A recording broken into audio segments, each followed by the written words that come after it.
Hi, and welcome to Z Games.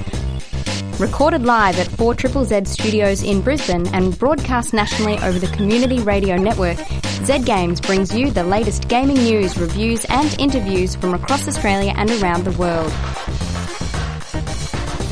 Hello, you are now listening to Z Games, Australia's favourite gaming radio program, coming at you live on 4ZZZ 102.1 FM. You might also be listening on Z Digital or around the nation thanks to the Community Radio Network. I am your host, Razor, and joining me in studio is Evie. Oh, hello, Ray. Hello. How you doing? I'm good. Yeah? Yep. You excited for Radiothon? Absolutely. Yeah, it's good to have you in the studio again, Evie. Yeah, I'm happy to be here. It's been a few weeks. Yeah, it feels like an age. So, yes, it is Radiothon week, and we have a lot to talk about that. But we're also been playing Overcooked 2. Yeah, Overcooked 2. Oh, that's fun. The frantic cooking game. Yeah, I like that. So we're going to talk about that a little later on. But first, what is the daily prize if you subscribe for Radiothon today? Daily prize, Wednesday 22nd, 2018 Jungle Love package featuring 4 three-day adult passes including festival access, camping and parking for one vehicle. If you subscribe today and select Jungle Love as your gold prize as well, you have double the chances of winning. Very cool. Yeah. Speaking of gold prizes, Evie, some really good ones. If you subscribe at any time until the 21st or until the end of the Radiothon, coming up next week, it's still on. You can go into the draw to win very cool stuff. There's a Tivoli Gold Pass. Yeah, that one looks really good. The Triffid Golden Ticket. Score yourself one adult annual double pass to the Triffid. That's 12 months unlimited free access to any gig at the Triffid for yourself and a friend. Okay. There is also, I misspoke before. Oh, the Tivoli. There is a Tivoli I was looking at that one. That one's the one I won. That's why I'm looking at it. The Super Sub prize. The Super Sub. An annual double pass for shows at both the Zoo and the Tivoli. One lucky Super Sub will enjoy unlimited show access across both venues for 12 months. This opportunity also provides the winner the option to be our live music correspondent for both venues over the year. Available for over 18s only. Interesting. So the Super Sub pack is the pack that you want to choose if you're like an ultra extreme hardcore dedicated ultra extreme 4ZZZ listener. And you know what? There's plenty of them out there. Tattoos on the arm, kind of. But you get like a bunch of stuff. Swag, like bags and I don't know, all the glory. There's so much stuff. I can't even remember. So many prizes. Oh my gosh, there's a pet prize. Yeah. 1 Hairy Pants photography photo shoot for your pampered pet plus 2 8x4 prints and $100 credit towards wall art. Oh my goodness. Fantastic. So yeah, if you want to become a 4ZZZ subscriber and go in the draw to win amazing Radiothon prizes and all the good stuff, you can call us, speak to a Zeta on 32521555, or you can go to 4ZZZ.org.au/subscribe and do it there. That's probably the easiest way. I would say so. Because you don't have to do much physical activity, just, using your fingertips. Or if you're really excited and cannot contain yourself, you can come down to the studio during our extended reception hours. Very awesome. And those reception hours are available on the internet. So on our website. Okay, you might as well subscribe. For ZZZ.org.au. Anyway, we're going to talk about now Overcooked 2, a game that was released this month for the PS4, Xbox One, PC, and the Nintendo Switch, which is what we played it on, Evie. Yeah. It is a cooking game for 1 to 4 players. And it's hectic. It's hectic as heck. Yeah. So there's some weird story.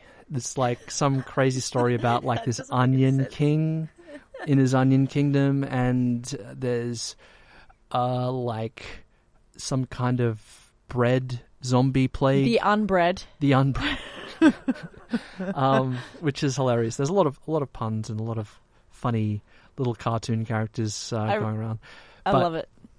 It doesn't really seem related to the core gameplay, which is heavily kitchen based. No, I don't really understand how us cooperating in a kitchen is going to stop the unbread. That was really difficult to understand. Even really paying attention as much as it was entertaining, I still was like, I don't really understand what the correlation is here. The thing is, the game isn't. It's about cooking, but there is like an epic adventure, say the world storyline there, if you want it. I just chose to skip through it because it really is very silly. Anyway, basically you are in a kitchen and you've just got to get orders out as quickly as possible.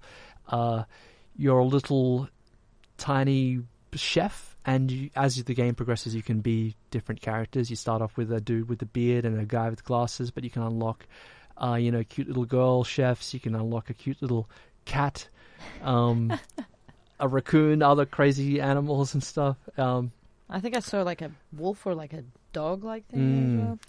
And orders will come up, and you basically just have to go through the motions to chop everything up, cook it, combine it on a plate, and get it out as soon as possible because you're on the clock. You got like 3 minutes or something, depending on the level, to get as many orders out as you can. Now, at the end of the level, you're graded on a star rating, 1 to 3 stars, or 0 stars if you didn't make the minimum cutoff. Yeah. It's complicated by the fact that the kitchens there's environmental factors involved. Yeah, so whoever designed these kitchens probably should go back to architecture school because you don't really want to design kitchens where each third of the kitchen is on a different raft in the middle of the ocean. Or floating on hot air balloons that are moving and you've got to throw the food across. Yeah, or are haunted by ghosts that are moving the chopping boards back and forward. Oh, gosh. Or there'll be like a walkway in the middle of the kitchen where elderly people are just trying to barge their way through and you've got to kind of dodge around them. So you also got to dodge the other chefs. Yeah. Yeah. Absolutely. So it sounds simple. What you've got to do is, like, say some sushi comes up as requested by the customer, then you've just got to get, the seaweed, the prawns and the fish and cook the rice and put it all together on a plate and get it out there. But there never seems to be enough time to do everything, and that's where the co-op nature of it comes in. So Evie and I were playing, and we found out that the best way to play would be to delegate tasks. Yeah, it starts off, when you do a level, it's a bit like, we don't know what we're getting into, so you have to go for it. And then at the end of the level, if we haven't got, a satisfactory amount of stars or points, we'd have to sit back and have like, so Ray, where do you think we can improve on this kitchen scenario? How can we, what roles would you prefer? So it's very, it actually requires a lot of communication to succeed, for sure. Yeah, that's the key aspect. And also it does feel a little bit like work. If you've played games like Papers, Please or other work simulators like that, it's very much in that vein. When you're playing, you're focusing very hard on getting the job done, and everything that you're communicating to with your co-players, it's all very specific. I was to the triggered task. to my kitchen days. Yeah, so we've got an order up. Okay, this is what we need. It's very fun, but it's not necessarily a game that you play to unwind, like your Farmville or some other, or Animal Crossing or some other game. No, it's very stressful. Yeah, it's extremely stressful. So, but that said, I mean, it's amazing fun.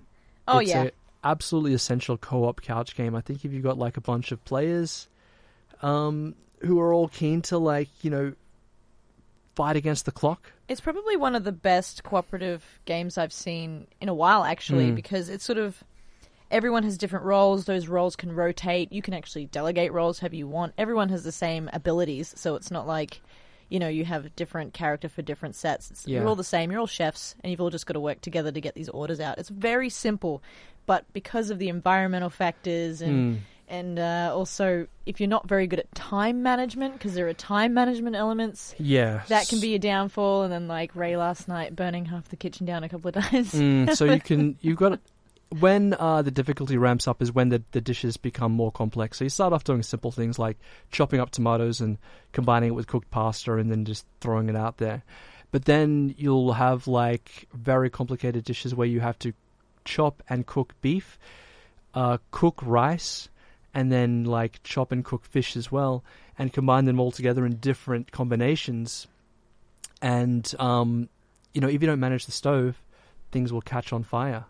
And once the kitchen catches on fire, you've got to grab the fire extinguisher and go crazy in doing that, and that costs you precious seconds. And there's also the dishes that have to be managed. The dishes get dirty and have to be cleaned, and it's always at the most annoying time. Yeah, no, I think it was quite... It's really stressful when things catch on fire, because you've got to put it out, and then you've got to drop the extinguisher, and then you've got to throw out all the food, and then but when that happens, when like certain levels up, you just might as well restart the whole level, because you get time becomes very valuable. Yeah. But it's really fun. It'd be a great even drinking game, I think, like to have like at a party even. Maybe. Yeah, I reckon. Maybe, because drunk chefs. Depending on how your temperament is when you're playing, you can get annoyed. I was playing with you, Evie, and we worked pretty well as a team. There was like very few sort of anger flares. I suppose there could be knives flying in the kitchen, depending on your temperament. Yeah, I was playing 3 and 4 player mode with my housemates, and at times it became quite heated, so to speak.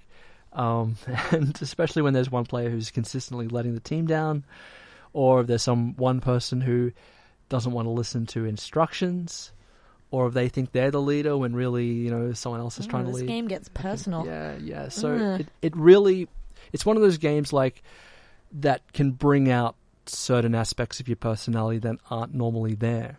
Like you can really see who someone is in a high pressure situation. Their real personality comes out, how they manage stress. That's when you can really tell what sort of people they are. And now I know what sort of people my housemates are. They're monsters. I was just about to say, well, you know what I'm like. I'm just like, okay, let's do it again. Take 2. Yeah. We can do this.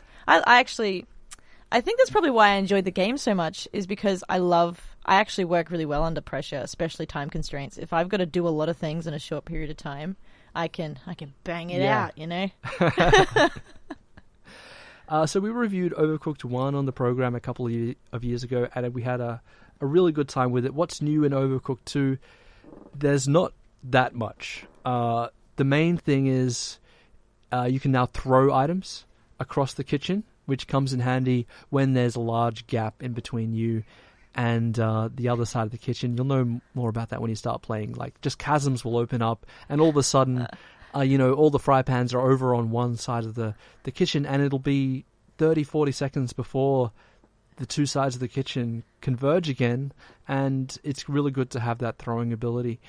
As well as that, there is emotes. So you can say hello, you can let the other person know what you're doing via on-screen emotes. Honestly, there's too much pressure in the kitchen already to use those emotes, but it does come in handy on the online multiplayer mode, which is new for Overcooked. The previous game being a couch co-op only sort of deal.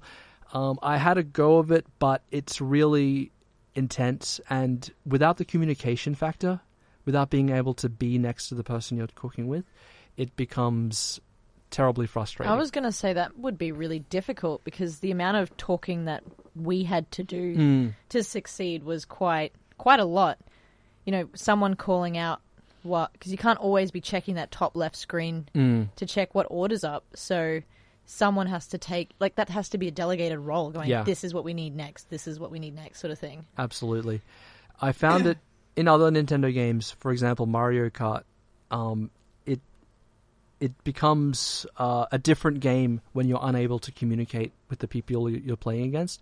In Mario Kart, it's a game of betrayal and backstabbing and committing atrocities against your fellow riders, and it's all well and good if it's your buddy next to you and you can swear at him or her, and it's all fun and games. But if it's an anonymous, faceless, voiceless person on the other side of the world who's doing it, it becomes more extreme, it becomes more frustrating, and without a physical body to punch, the tension just ramps up to like unbearable levels.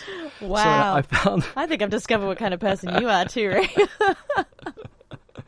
No, I'm very good under pressure. I wouldn't I'm fine. Yeah, so it's a bit like that. You can get around that with third-party voice chat solutions, but I mean, that's a lot of trouble for a casual game like this, so you probably wouldn't do it. But, that said, Overcooked 2 is definitely worth it just for the local multiplayer action by itself. It absolutely is, I would say, an essential multiplayer game. Oh, yeah. I'm right there with you on that, for sure. I'm coming around again. We're going to play again. That's so fun. Sounds good. So that's available for the PlayStation 4, Nintendo Switch, PC, and the Xbox One. Now, Evie, exciting news on your end. So we have this segment called What You've Been Playing. It debuted several years ago on the show, and it comes and goes. It comes and goes. It comes and goes. It's very handy in this part of the year because we're kind of in a lull in between E3 and September. There's usually a lull in major releases, and so there's not much to talk about. But Evie, you told me you just joined the PlayStation family. Yeah, I have. I've finally done it at 24. I'm actually so overjoyed. Like, honestly, I played PlayStation 2 a lot when I was a kid at my friends' houses, and I didn't get a PlayStation because I was only allowed one, either an Xbox or a PlayStation, and I went with Xbox at the time. And I still really love Microsoft. I'm still all about Xbox, but I actually haven't bought a console for since the 360 came out.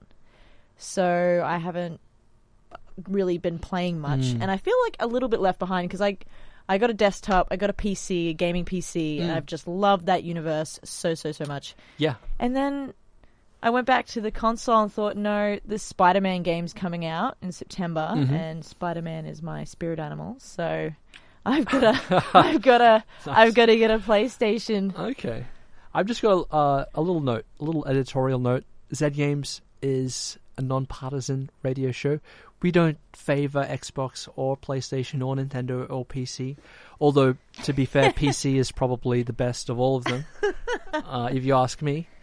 But they're personal. PlayStation is on a bit of a streak recently. I think if you were going to choose one home console to have, in addition to PC... yes. That goes without saying.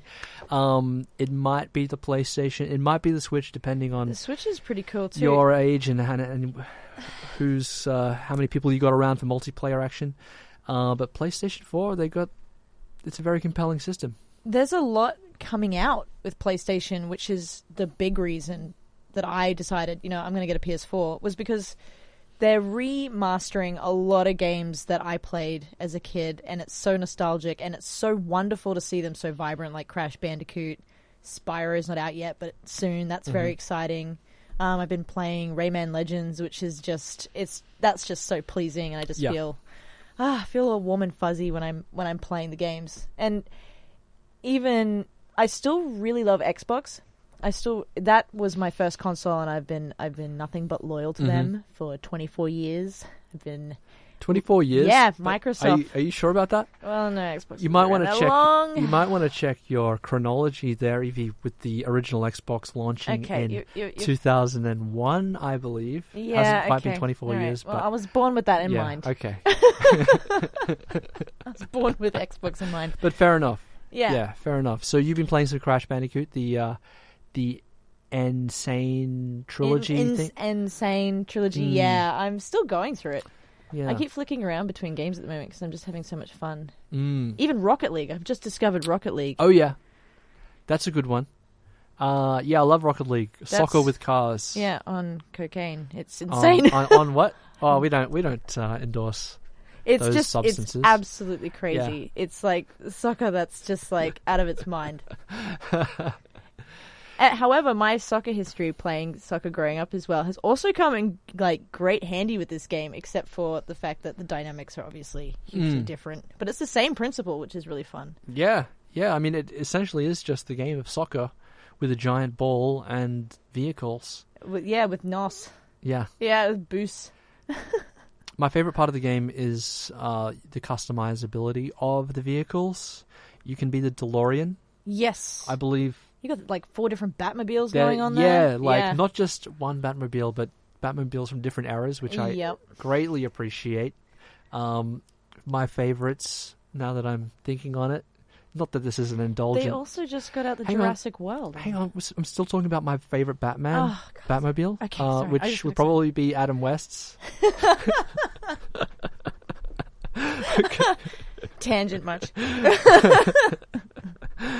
Although the original from the 1989 Michael Keaton film is also pretty badass because it's all black and goth with a giant rocket. But I digress. So, what's your favorite game on PlayStation so far? Rayman? Probably Rayman. Mm? Yep. It's just, it's so pretty. It's actually like a really, it reminds me of if I was a kid and my mum was reading me a storybook and I was to actually try and imagine all the characters while she was reading it to me. That's what it feels like playing Rayman. It's so cinematic, it's so polished, but it's also got like such wonderful illustrations. It's really wonderful to just like enjoy the world. Awesome. Yeah, it's great. Well, that's should conclude this segment of what Evie's been playing. Thanks for that update. Looking forward to more PlayStation reviews in the future, Evie. Oh, yeah. And make sure you come in a bit more frequently from now on. Yeah, okay. Yeah. I got you, boss man. I'll come in. Yeah. Just a reminder, it is Radiothon here on 4ZZZ until Sunday, 26th. You got until then to get your subscription in. Today there's a Jungle Love package if you want to subscribe today and go in the draw for that. Big gold prizes. Of note to gamers, there's a Netherworld pack where you get a custom arcade machine built for you, like hundreds of dollars worth of tokens and vouchers to use in Netherworld, and you can go there and have just a massive gaming party. Boy, that's one of the gold prizes that you'll go into the draw for if you subscribe as a concession, as a full, as a passionate, or as a super sub. Which is You can even get your pets to subscribe. Yes, for $20. Yeah. So if you'd like to subscribe during Radiothon, please give us a call on 3252-1555. People standing by right now ready to take your call. Or on the internet for zzz.org.au/subscribe. Or why not come and visit us here in the Fortitude Valley. Yeah. Get on the bus, get on the train, walk in, say hi to the person at reception, and subscribe in person. That's probably the best way to do it if you're an active person who doesn't play video games all day. Or if you're so excited Not you us. have to start running and you just show up here. All right. Well, that's going to bring us to the end of this week's episode of Z Games. Thanks so much for tuning in.